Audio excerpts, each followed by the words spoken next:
আল্লাহর কাছ থেকে পালানোর জন্য সেই হাদিসের মধ্যে একটি ঘটনা আসছে, এক ব্যক্তির ঘটনা আসছে। আল্লাহ সুবহানাহু ওয়া তাআলার কাছ থেকে পালানোর জন্য ওই ব্যক্তির মৃত্যুর সময় তার সন্তানদেরকে ওসিয়ত করেছিল যে আমি এত গুনাহগার, আমি এত বেশি গুনাহ করেছি, আমার গুনার বোঝাটা এত ভারী যে আল্লাহ সুবহানাহু ওয়া তাআলা যদি আমাকে ধরতে পারে, আমাকে এমন শাস্তি দিবেন যে তার সৃষ্টির কাউকে এত শাস্তি দিবেন।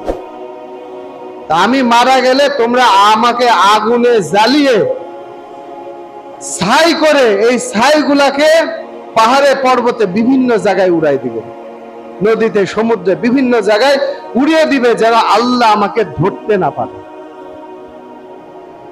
এখানে কিন্তু সে কুফরি করলো, তবে এটা ছিল তার অজ্ঞতা। তো এরপরে আল্লাহ কি করলেন, তার এই হাড় মাংস হাড্ডি টাড্ডি সব একত্রিত করে তাকে আবার পুনরায় সৃষ্টি করলেন। বললেন, বান্দা তুমি এরকম কেন করেছিলে? বলবে যে আল্লাহ তোমার ভয়ে করেছিলাম। এখানে আল্লাহ তাকে মাফ করে দিবেন। তবে এখানে কিন্তু সে কুফরি করেছিল। তার কুফরিটা কি ছিল? যে সে মনে করেছে যে তাকে আল্লাহ ধরতে পারবে না। তো ভাই, এমন কোন জায়গা নাই যে জায়গায় গিয়ে আপনি আল্লাহ থেকে নিজেকে লুকিয়ে রাখতে পারবেন।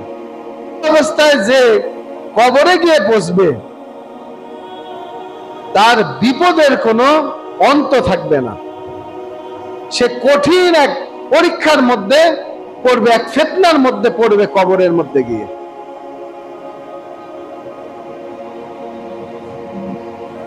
এই জন্য দুনিয়ার ধন সম্পদ আমার আপনার জন্য যেন ফিতনার কারণ না হয়। এই সম্পদ নিয়ামত, কিন্তু এই সম্পদ পাওয়ার পরে যখন আমি আল্লাহকে ভুলে গেলাম, তখন এই সম্পদটা কিন্তু আমার জন্য বড় একটি ফিতনার কারণ হবে। এমনও হতে পারে এই গাফেল অবস্থায় আপনি কবরে পৌঁছে যাবেন।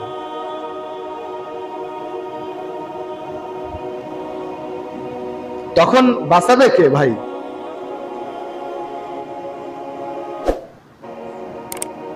তখন কে বাঁচাবে বলেন?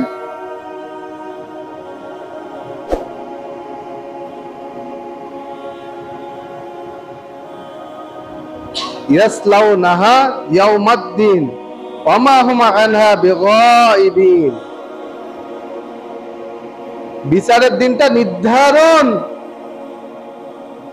করা হয়ে গেছে, নির্ধারিত রয়েছে।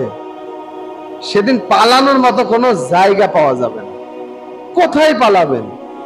পালাবেন কোথায় ভাই?